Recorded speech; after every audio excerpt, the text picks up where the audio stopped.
Of power to the military, Tahrir Square, the centre of the protests, remained packed with people.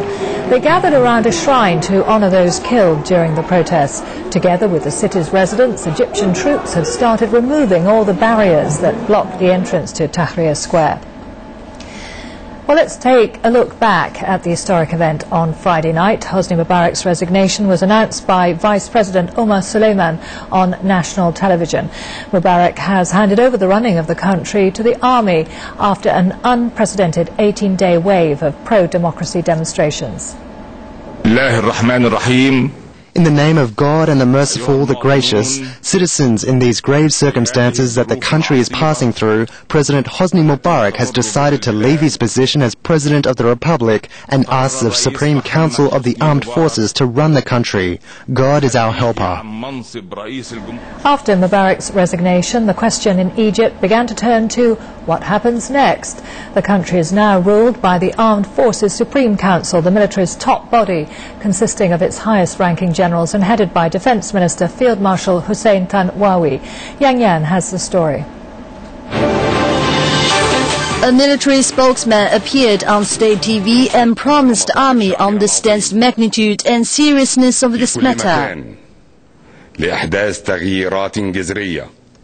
In relation to the demands of our great nation in all places to make fundamental changes, the Supreme Council of the Armed Forces is studying this matter, with the help of God, to realize the hopes of our great nation. He said the military was preparing the next steps needed to achieve the ambitions of the nation and would announce them soon. The Supreme Council of the Armed Forces will, at a later time, issue statements which will define the steps, procedures and provisions to be taken, emphasizing at the same time that it is not an alternative to a legitimate government acceptable to the people. He praised Mubarak for his contributions to the country. The Supreme Council of the Armed Forces offers praise and value to President Hosni Mubarak for what he offered in his service to the nation in war and peace, and for his patriotic attitude in putting the high interest of the nation first. The spokesman finally expressed the military's condolences for protesters killed in the unrest, standing at attention to give a salute. Earlier in the day, the council vowed to guide the country to greater democracy. Yang Yan, CCTV. Chinese Foreign Ministry spokesman Ma Xiaozu says China hopes the latest development in Egypt will help restore stability and social order in the country at an early date. He also expressed the belief that Sino-Egyptian relations will continue to develop smoothly.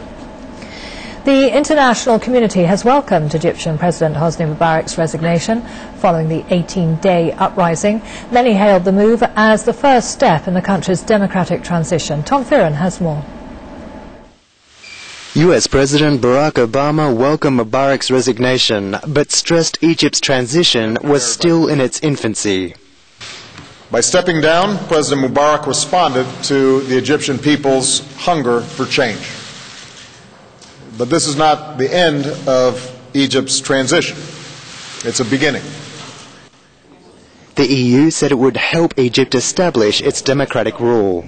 The European Union will be there to offer its support. We have a lot of history, a lot of knowledge, a lot of experience in building democracy, and we offer that to the people of Egypt and to those who will take it forward for this transitional period and beyond. Australian Foreign Minister Kevin Rudd lauded Egypt's historic transition as a victory for democracy. The people of this most ancient civilization truly deserve a most modern of democracies. And what we've seen is a celebration of peaceful protest, courageous protest, under considerable duress. British Prime Minister David Cameron said it was the first step toward building a representative government. Those who now run Egypt have a duty to reflect the wishes of the Egyptian people, and in particular there really must be a move to civilian and democratic rule as part of this important transition to an open, democratic and free Egypt. Mubarak's fate out of office was sealed by a surge of protests on Friday. Tom Fearon, CCTV. The U.S. crude oil price hit a 10-week low on Friday. This comes as the resignation of President Mubarak eased the previous concerns of an oil supply disruption in the Middle East. Crude oil for March delivery has dropped more than $1 to less than $86 a barrel, the lowest figure since the end of November last year. Since the Egyptian crisis began, investors have been worrying about the operation of the Suez Canal, an important transportation route for oil from the Middle East. Meanwhile, the appeal of gold as a safe haven investment diminished. Gold futures on the COMEX division of the New York Mercantile Exchange further declined on Friday. The most active gold contract for